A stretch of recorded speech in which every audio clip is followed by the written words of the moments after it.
ಭಗವದ್ಗೀತೆ ಅಧ್ಯಾಯ 1 ಶ್ಲೋಕ 3 ಪಶ್ಯತಾಂ ಪಾಂಡುಪುತ್ರಾಣಮಾಚಾರ್ಯ ಮಹತೀಂ ಚಮೂಂ ವ್ಯೂಢಾಂ ದೃಪದಪುತ್ರೇಣ ತವ ಶಿಷ್ಯೇಣ ಧೀಮತ. ಈ ಶ್ಲೋಕದ ಅರ್ಥ: ದುರ್ಯೋಧನನು ಹೇಳಿದನು, ಗೌರವಾನ್ವಿತ ಗುರುಗಳೇ, ಪಾಂಡುಪುತ್ರರ ಬಲಿಷ್ಠ ಸೈನ್ಯವನ್ನು ನೋಡಿರಿ. ನಿಮ್ಮ ಸ್ವಂತ ಪ್ರತಿಭಾನ್ವಿತ ಶಿಷ್ಯ ದೃಪದನ ಮಗನಿಂದ ಯುದ್ಧಕ್ಕೆ ಕೌಶಲ್ಯದಿಂದ ಸಜ್ಜಾಗಿದೆ. ಈ ಶ್ಲೋಕದ ಭಾವಾರ್ಥ ನೋಡುವುದಾದರೆ, ಮಹಾಭಾರತದ ಕಥಾಹಂದರದಲ್ಲಿ ರಾಜಕೀಯ ಕುತಂತ್ರಗಳು ಮತ್ತು ಯುದ್ಧದ ತಂತ್ರಗಳು ಪರಸ್ಪರ ಒಟ್ಟಾಗಿ ಕಾರ್ಯನಿರ್ವಹಿಸುತ್ತವೆ. ಅದರಲ್ಲಿಯೂ ಕುರುಕ್ಷೇತ್ರ ಯುದ್ಧವು ಅವಿಸ್ಮರಣೀಯ ಉದಾಹರಣೆಯಾಗಿದೆ. ಈ ಯುದ್ಧವು ಕೇವಲ ಹೋರಾಟವಲ್ಲ, ಬುದ್ಧಿ, ಶಿಸ್ತಿನ, ಧೈರ್ಯ ಮತ್ತು ರಾಜಕೀಯ ತಂತ್ರಗಳ ಕಲೆಯೂ ಆಗಿತ್ತು. ಈ ಸಂದರ್ಭದಲ್ಲಿ ದುರ್ಯೋಧನನು ತನ್ನ ಕಾಳಜಿಪೂರ್ಣ ತತ್ವಚಿಂತನೆಯೊಂದಿಗೆ ಶ್ರೇಷ್ಠ ಆಚಾರ್ಯರಾದ ದ್ರೋಣಾಚಾರ್ಯರ ವೈಫಲ್ಯಗಳನ್ನು ಗುರುತಿಸಲು ಮತ್ತು ಅದನ್ನು ಯುದ್ಧದಲ್ಲಿ ಬಳಸಲು ಯತ್ನಿಸಿದ ಘಟನೆ ವಿಶೇಷವಾಗಿ ಗಮನಾರ್ಹವಾಗಿದೆ. ದುರ್ಯೋಧನನು ಸಾಮಾನ್ಯ ರಾಜಕೀಯ ಚತುರನಾಗಿದ್ದನು. ಅವನು ತಮ್ಮ ವೈಫಲ್ಯಗಳನ್ನು ಗುರುತಿಸುವ ಮೂಲಕ ತಮ್ಮ ಶತ್ರುಗಳ ಮೇಲೆ ಲಾಭ ಪಡೆಯುವುದರಲ್ಲಿ ಪರಿಣತಿ ಹೊಂದಿದ್ದ. ದ್ರೋಣಾಚಾರ್ಯರು ಶಿಸ್ತಿನ, ಸೈನಿಕ ತಂತ್ರಜ್ಞಾನಗಳ ಹಾಗೂ ಅಸ್ತ್ರಶಸ್ತ್ರಗಳ ಶಾಸ್ತ್ರದಲ್ಲಿ ಮಹತ್ಕಾರ್ಯ ಸಾಧಕರಾಗಿದ್ದರು. ಆದರೆ ದ್ರೋಣಾಚಾರ್ಯರಿಗೂ ದೃಪದನೊಂದಿಗೆ ವೈಯಕ್ತಿಕ ಕಲಹವೊಂದು ನಡೆದಿತ್ತು. ದೃಪದನು ದ್ರೋಣಾಚಾರ್ಯರಿಂದ ತಾನು ಅವಮಾನಗೊಂಡಿದ್ದು, ಅದಕ್ಕೆ ಪ್ರತಿಫಲವಾಗಿ ತನ್ನ ಪುತ್ರ ದೃಷ್ಟದ್ಯುಮ್ನನಿಗೆ ಸೈನ್ಯ ಮತ್ತು ಯುದ್ಧ ಕಲೆಯನ್ನು ಕಲಿಸಲು ಅವರನ್ನು ಮನವಿ ಮಾಡಿದ್ದನು. ಆದಾಗ್ಯೂ ದ್ರೋಣಾಚಾರ್ಯರು ತಮ್ಮ ಬ್ರಾಹ್ಮಣೀಯ ಉದಾರ ಮನಸ್ಸಿನ ಮೂಲಕ ತಮ್ಮ ಪ್ರತಿಭೆಗಳ ಸಂಪೂರ್ಣ ಮಾಹಿತಿ ದೃಷ್ಟದ್ಯುಮ್ನನಿಗೆ ನೀಡಿ ಅವನನ್ನು ಶ್ರೇಷ್ಠ ಯೋಧನಾಗಿ ರೂಪಿಸಿದರು. ಈ ಘಟನೆಯ ಮಹತ್ವವೆಂದರೆ, ದ್ರೋಣಾಚಾರ್ಯರು ತಮ್ಮ ವೈಯಕ್ತಿಕ ಬದ್ಧತೆಯನ್ನು ಮೀರಿಸಿ ನೈತಿಕತೆಯನ್ನು ಪಾಲಿಸದಿರುವುದು. ಅವರು ತಿಳಿದಿರುವ ಎಲ್ಲ ಯುದ್ಧಸಿದ್ಧ ತಂತ್ರಗಳು, ಅಸ್ತ್ರಶಸ್ತ್ರಗಳ ಗುಪ್ತ ವಿಧಾನಗಳು ದೃಷ್ಟದ್ಯುಮ್ನನಿಗೆ ನೀಡಿದರು. ಇದರಿಂದ ದೃಷ್ಟದ್ಯುಮ್ನನು ಯುದ್ಧದಲ್ಲಿ ಅತಿ ಪ್ರಭಾವಶಾಲಿ ಶತ್ರುವಿನಾಗಿ ಹೊರಹೊಮ್ಮಿದನು. ಕುರುಕ್ಷೇತ್ರ ರಣಭೂಮಿಯಲ್ಲಿಯೂ ದ್ರೋಣಾಚಾರ್ಯರಿಂದ ಕಲಿತ ಯುದ್ಧವ್ಯೂಹ ಕಲೆಗಳಿಂದ ಪಾಂಡವರು ತಮ್ಮ ಸೇನೆಯನ್ನು ಸ್ಥಾಪಿಸಲು ಶಕ್ತಿ ಪಡೆದರು. ಇಲ್ಲಿಯೇ ದುರ್ಯೋಧನನು ತಮ್ಮ ಚತುರತೆಯನ್ನು ತೋರಿಸಿದರು. ಅವನು ದ್ರೋಣಾಚಾರ್ಯರಿಗೆ ಅವರ ಈ ಅತ್ಯುದಾರವನ್ನು ತೋರಿಸಿ ಅದರ ಪರಿಣಾಮವನ್ನು ಗಮನಿಸಬೇಕೆಂದು ಮನವಿಸಿದರು. ದುರ್ಯೋಧನನ ಉದ್ದೇಶ ಎರಡುಮುಖಿ. ಮೊದಲು, ಯುದ್ಧದಲ್ಲಿ ದ್ರೋಣಾಚಾರ್ಯರು ತಮ್ಮ ಶಿಷ್ಯ ಪಾಂಡವರ ವಿರುದ್ಧ ಸಮರ್ಪಕ ಎಚ್ಚರಿಕೆಯಿಂದ ಕಾರ್ಯನಿರ್ವಹಿಸುವಂತೆ ಗಮನ ಸೆಳೆಯುವುದು, ಮತ್ತು ಎರಡನೇ, ಅವರು ಶಿಷ್ಯರ ಬಗ್ಗೆ ತೋರಿಸಿದ ಉದಾರ ಮನೋಭಾವದ ಪರಿಣಾಮ ಯುದ್ಧದಲ್ಲಿ ಹಾನಿಕಾರಕವಾಗಬಹುದೆಂಬುದನ್ನು ಸೂಚಿಸುವುದು.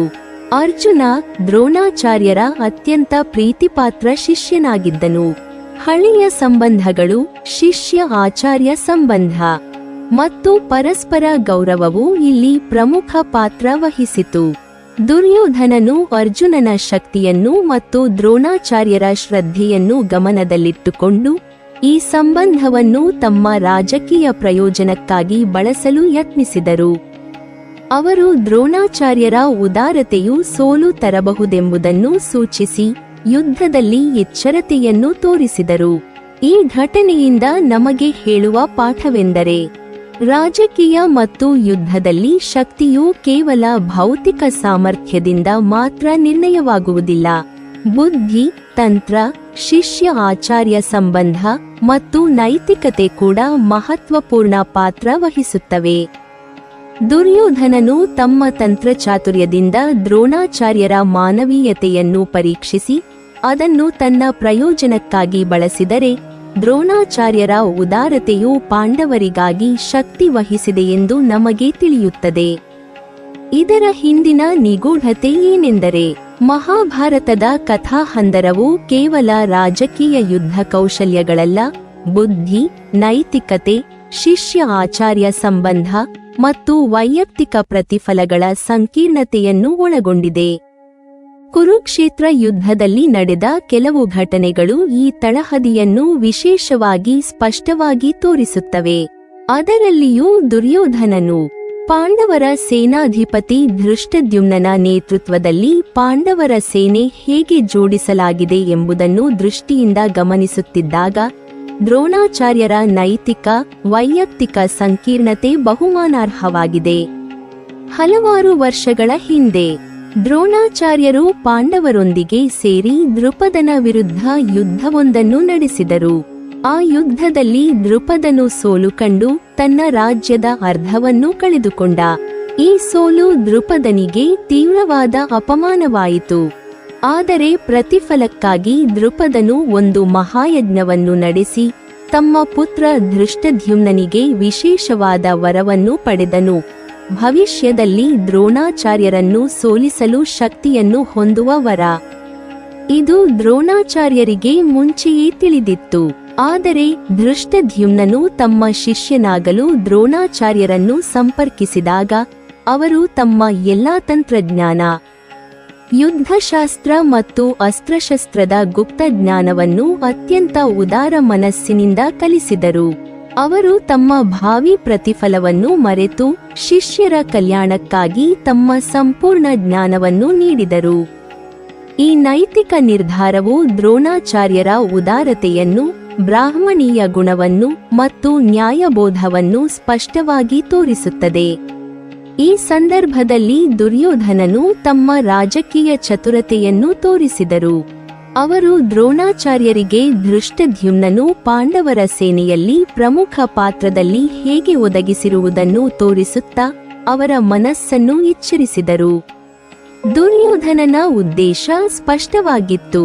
ದ್ರೋಣಾಚಾರ್ಯರು ತಮ್ಮ ಶಿಷ್ಯರೊಂದಿಗೆ ಪರಸ್ಪರ ಸಂಬಂಧದಲ್ಲಿ ಉದಾರತೆಯನ್ನು ತೋರಿದರೆ ಅದು ತಮ್ಮ ವೈಯಕ್ತಿಕ ಸೋಲು ಮತ್ತು ಪಾಂಡವರ ಪ್ರಬಲತೆಯನ್ನು ಹೆಚ್ಚಿಸಬಹುದು. ಅವರು ದ್ರೋಣಾಚಾರ್ಯರನ್ನು ಹಳೆಯ ಘಟನೆಗಳತ್ತ ನೆನಪಿಸುತ್ತಾ ಧೃಷ್ಟದ್ಯುಮ್ನನು ತಾವು ಕೊಲ್ಲಬಹುದಾದ ವ್ಯಕ್ತಿ ಎಂಬುದನ್ನು ಸೂಕ್ಷ್ಮವಾಗಿ ಮನಪೂರ್ವಕವಾಗಿ ತೋರಿಸುತ್ತಿದ್ದರು. ಇಲ್ಲಿ ನಾವು ಒಂದು ಪ್ರಮುಖ ತತ್ವವನ್ನು ಕಾಣುತ್ತೇವೆ. ದುರ್ಯೋಧನನು ಶಕ್ತಿಯು ಮಾತ್ರ ಯುದ್ಧವನ್ನು ನಿರ್ಧರಿಸುವುದಿಲ್ಲ, ಆದರೆ ಮಾನಸಿಕ ಒತ್ತಡ, ನೈತಿಕ ಸಂಕೀರ್ಣತೆ ಮತ್ತು ವ್ಯಕ್ತಿಗಳ ಹಿಂದಿನ ಸಂಬಂಧಗಳನ್ನು ಗಮನದಲ್ಲಿಟ್ಟುಕೊಂಡು ತಂತ್ರಚಾತುರ್ಯದಿಂದ ಪ್ರಯೋಜನ ಪಡೆಯಬಹುದು ಎಂಬುದನ್ನು ತೋರಿಸುತ್ತಿದ್ದ. ದ್ರೋಣಾಚಾರ್ಯರು ತಮ್ಮ ಶಿಷ್ಯರ ಪ್ರಗತಿಗೆ ನೀಡಿದ ಸರ್ವಜ್ಞಾನವು ಧೈರ್ಯ, ಶ್ರದ್ಧೆ ಮತ್ತು ನೈತಿಕತೆಯನ್ನು ತೋರಿಸುವುದಾದರೆ, ದುರ್ಯೋಧನನು ಅದನ್ನು ಶತ್ರುವಿನ ಲಾಭಕ್ಕೆ ತರುವ ತಂತ್ರಮಟ್ಟವನ್ನು ತೋರಿಸುತ್ತಿದ್ದ. ಈ ಘಟನೆಯಿಂದ ನಮಗೆ ತಿಳಿಯುವ ಪಾಠವೆಂದರೆ, ಯುದ್ಧವು ಕೇವಲ ಭೌತಿಕ ಶಕ್ತಿಯಲ್ಲ, ಬುದ್ಧಿ, ತಂತ್ರ, ಶಿಷ್ಯ ಆಚಾರ್ಯ ಸಂಬಂಧಗಳ ನೈತಿಕ ಸಂಕೀರ್ಣತೆ ಮತ್ತು ಹಿಂದಿನ ಸಂಬಂಧಗಳ ಸ್ಮರಣಾಶಕ್ತಿ ಕೂಡ ಮಹತ್ವಪೂರ್ಣವಾಗಿವೆ. ಕುರುಕ್ಷೇತ್ರದಲ್ಲಿ ದುರ್ಯೋಧನನು ದ್ರೋಣಾಚಾರ್ಯರ ಉದಾರತೆಯನ್ನು ಪರೀಕ್ಷಿಸಿ ಅದನ್ನು ತಾನು ಹಾಗೂ ತಮ್ಮ ಸೇನೆಯ ಪ್ರಯೋಜನಕ್ಕೆ ಹೇಗೆ ಬಳಸಬಹುದು ಎಂಬುದನ್ನು ಪರಿಗಣಿಸುತ್ತಾ ರಾಜಕೀಯ ಚತುರತೆಯ ಪರಿಪೂರ್ಣ ಉದಾಹರಣೆ ನೀಡಿದರು. ಇದು ಮಹಾಭಾರತದ ಒಂದು ಪ್ರಮುಖ ಪಾಠವಾಗಿದೆ. ಯುದ್ಧವು ಶಕ್ತಿಯ ಪ್ರದರ್ಶನ ಮಾತ್ರವಲ್ಲ, ಬುದ್ಧಿ, ನೈತಿಕತೆ, ರಾಜಕೀಯ ತಂತ್ರಗಳು ಮತ್ತು ವೈಯಕ್ತಿಕ ಸಂಬಂಧಗಳ ನಿಖರ ಸಮನ್ವಯವೇ ವಿಜಯವನ್ನು ನಿರ್ಧರಿಸುತ್ತದೆ.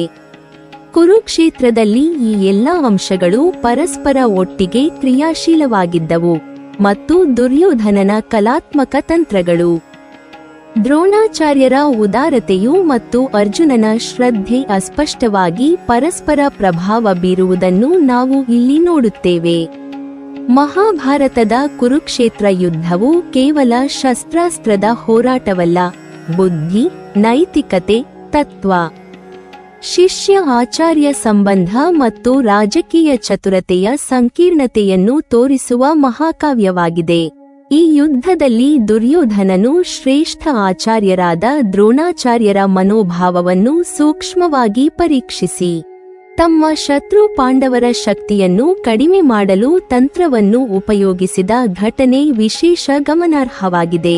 ಪಾಂಡವರ ಸೇನಾಧಿಪತಿ ಧೃಷ್ಟದ್ಯುಮ್ನನು ಶಿಷ್ಯನಾಗಿದ್ದರು, ಭವಿಷ್ಯದಲ್ಲಿ ದ್ರೋಣಾಚಾರ್ಯರನ್ನು ಸೋಲಿಸುವ ಶಕ್ತಿಯನ್ನು ಹೊಂದಿರುವ ವ್ಯಕ್ತಿ ಎಂಬುದು ದುರ್ಯೋಧನನಿಗೆ ಗೊತ್ತಿತ್ತು. ಈ ಜ್ಞಾನವು ದುರ್ಯೋಧನನಿಗೆ ದ್ರೋಣಾಚಾರ್ಯರ ಉದಾರತೆಯನ್ನು ಪರೀಕ್ಷಿಸಲು ಹಾಗೂ ಅವರ ಶಕ್ತಿಯ ಪ್ರಭಾವವನ್ನು ಲಾಭದಾಯಕವಾಗಿ ಉಪಯೋಗಿಸಲು ಅವಕಾಶ ನೀಡಿತು. ಹಳೆಯ ಘಟನೆಗಳನ್ನು ನೆನಪಿಸಿಕೊಂಡರೆ ದ್ರೋಣಾಚಾರ್ಯರು ಪಾಂಡವರೊಂದಿಗೆ ಸೇರಿ ದೃಪದನ ವಿರುದ್ಧ ಯುದ್ಧ ನಡೆಸಿದ ಸಂದರ್ಭ ಬರುತ್ತದೆ. ಆ ಯುದ್ಧದಲ್ಲಿ ದೃಪದನು ಸೋಲು ಕಂಡು ಅರ್ಧ ರಾಜ್ಯವನ್ನು ಕಳೆದುಕೊಂಡನು. ತನ್ನ ಸೋಲಿನ ಪ್ರತಿಫಲವಾಗಿ ದೃಪದನು ಮಹಾಯಜ್ಞ ನಡೆಸಿ ತನ್ನ ಪುತ್ರ ಧೃಷ್ಟದ್ಯುಮ್ನನಿಗೆ ಭವಿಷ್ಯದಲ್ಲಿ ದ್ರೋಣಾಚಾರ್ಯರನ್ನು ಸೋಲಿಸುವ ಶಕ್ತಿ ಹೊಂದುವ ವರವನ್ನು ಪಡೆದನು. ದ್ರೋಣಾಚಾರ್ಯರಿಗೆ ಈ ವಿಷಯ ತಿಳಿದಿದ್ದರು. ತಮ್ಮ ಶಿಷ್ಯ ಧೃಷ್ಟದ್ಯುಮ್ನನ ಕಲ್ಯಾಣಕ್ಕಾಗಿ ಅವರು ತಮ್ಮ ಸಂಪೂರ್ಣ ಜ್ಞಾನವನ್ನು, ಅಸ್ತ್ರಶಸ್ತ್ರ ಹಾಗೂ ಯುದ್ಧತಂತ್ರಗಳ ವೈಪರೀತ್ಯಗಳನ್ನು ಸಹ ನಿಷ್ಪಕ್ಷಪಾತವಾಗಿ ಕಲಿಸಿದರು.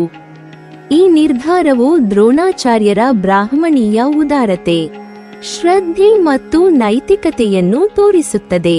ಈ ಘಟನೆಯ ಹಿನ್ನೆಲೆಯಲ್ಲಿ ದ್ವೈತ ದೃಷ್ಟಿಕೋನ ಸ್ಪಷ್ಟವಾಗುತ್ತದೆ. ದ್ವೈತ ಸಿದ್ಧಾಂತವು ಆತ್ಮ ಮತ್ತು ಪರಮಾತ್ಮ ವಿಭಿನ್ನವೆಂದು ಹೇಳುತ್ತದೆ. ಈ ದೃಷ್ಟಿಯಲ್ಲಿ ಧೃಷ್ಟದ್ಯುಮ್ನನು ತನ್ನ ಸ್ವತಂತ್ರ ಶಕ್ತಿಯನ್ನು ಹೊಂದಿರುವ ವ್ಯಕ್ತಿ. ದ್ರೋಣಾಚಾರ್ಯರು ಕಲಿಕೆ ನೀಡಿದರೂ ಅವನ ಸ್ವತಂತ್ರ ಕ್ರಿಯೆಗಳು ಯುದ್ಧದಲ್ಲಿ ಪರಿಣಾಮ ತರುವಂತೆ ಕಾರ್ಯನಿರ್ವಹಿಸುತ್ತವೆ. ದುರ್ಯೋಧನನ ತಂತ್ರವು ಈ ವಿಭಿನ್ನ ವ್ಯಕ್ತಿತ್ವಗಳ ಮಧ್ಯೆ ಸಂಬಂಧವನ್ನು ಪರಿಗಣಿಸುವ ಮೂಲಕ ಲಾಭವನ್ನು ಪಡೆಯುತ್ತದೆ. ವ್ಯಕ್ತಿಗಳ ಸ್ವಾತಂತ್ರ್ಯ ಮತ್ತು ಪ್ರಭಾವ ವಿಭಿನ್ನವಾದರೂ ಪ್ರತಿಯೊಬ್ಬರೂ ನಿರ್ಧಾರಗಳನ್ನು ತೆಗೆದುಕೊಳ್ಳುತ್ತಾರೆ. ಈ ಅಂಶವು ದ್ವೈತದ ತತ್ವವನ್ನು ಪ್ರತಿಬಿಂಬಿಸುತ್ತದೆ.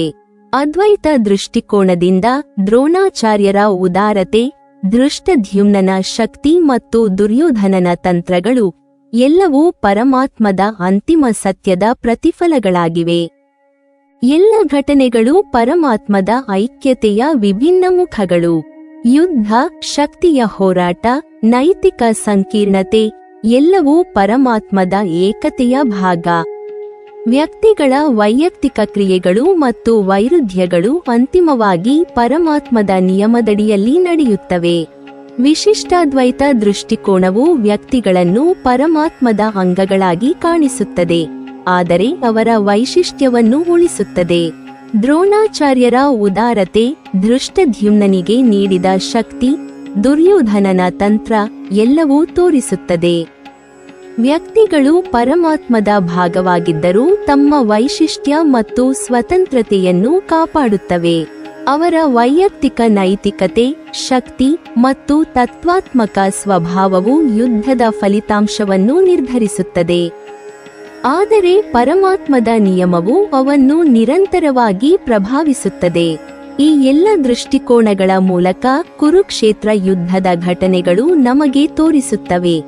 ಶಕ್ತಿ ಮತ್ತು ಯುದ್ಧ ಕೌಶಲ್ಯ ಮಾತ್ರವಲ್ಲ, ನೈತಿಕತೆ, ಹಳೆಯ ಸಂಬಂಧಗಳು, ಶಿಷ್ಯ ಆಚಾರ್ಯ ಸಂಬಂಧಗಳು ಮತ್ತು ತತ್ವಾತ್ಮಕ ಸ್ವಭಾವಗಳ ಸಂಕೀರ್ಣತೆ ಕೂಡ ಅಂತಿಮ ಫಲಿತಾಂಶವನ್ನು ನಿರ್ಧರಿಸುತ್ತವೆ.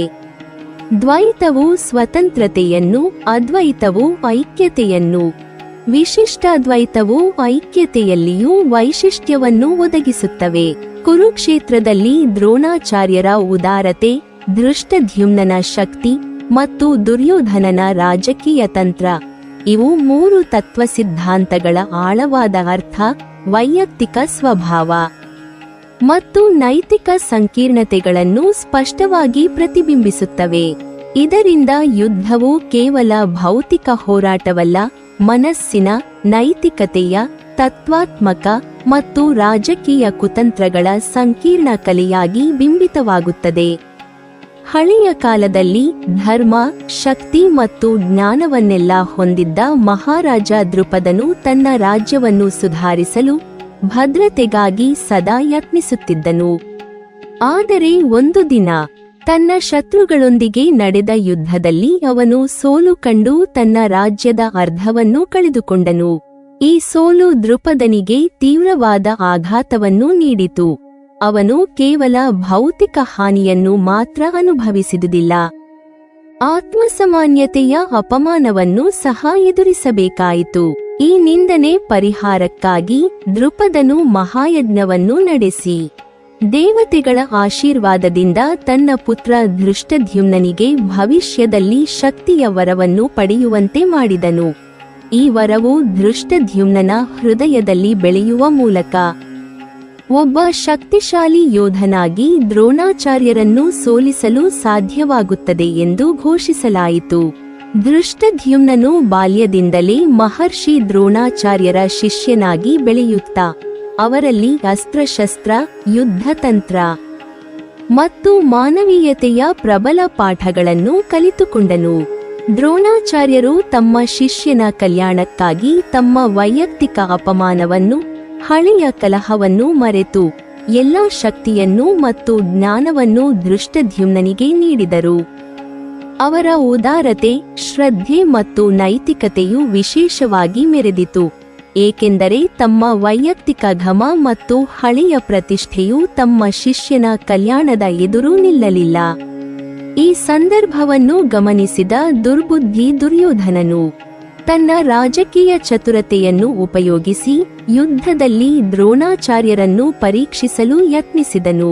ಅವರು ಧೃಷ್ಟದ್ಯುಮ್ನನ ಶಕ್ತಿಯನ್ನು ಗಮನಿಸಿ ದ್ರೋಣಾಚಾರ್ಯರ ಮನಸ್ಸನ್ನು ಎಚ್ಚರಿಸುತ್ತಾ ಶಿಷ್ಯ ಆಚಾರ್ಯ ಸಂಬಂಧದ ಉದಾರತೆಯ ಪರಿಣಾಮವನ್ನು ತನ್ನ ಲಾಭಕ್ಕಾಗಿ ಉಪಯೋಗಿಸಲು ಯತ್ನಿಸಿದರು. ಈ ಯುಕ್ತಿಯು ತೋರಿಸುತ್ತದೆ, ಶಕ್ತಿ ಮತ್ತು ಬುದ್ಧಿಯೊಂದಿಗೆ ವೈಯಕ್ತಿಕ ಮತ್ತು ರಾಜಕೀಯ ಸಂಕೀರ್ಣತೆಗಳು ಯಾವ ರೀತಿಯಾಗಿ ಪರಸ್ಪರ ಸಂಬಂಧ ಹೊಂದುತ್ತವೆ ಎಂಬುದನ್ನು. ಈ ಕಥೆಯಲ್ಲಿ ದ್ವೈತ, ಅದ್ವೈತ ಮತ್ತು ವಿಶಿಷ್ಟಾದ್ವೈತ ತತ್ವಗಳ ಅರ್ಥ ಸ್ಪಷ್ಟವಾಗುತ್ತದೆ.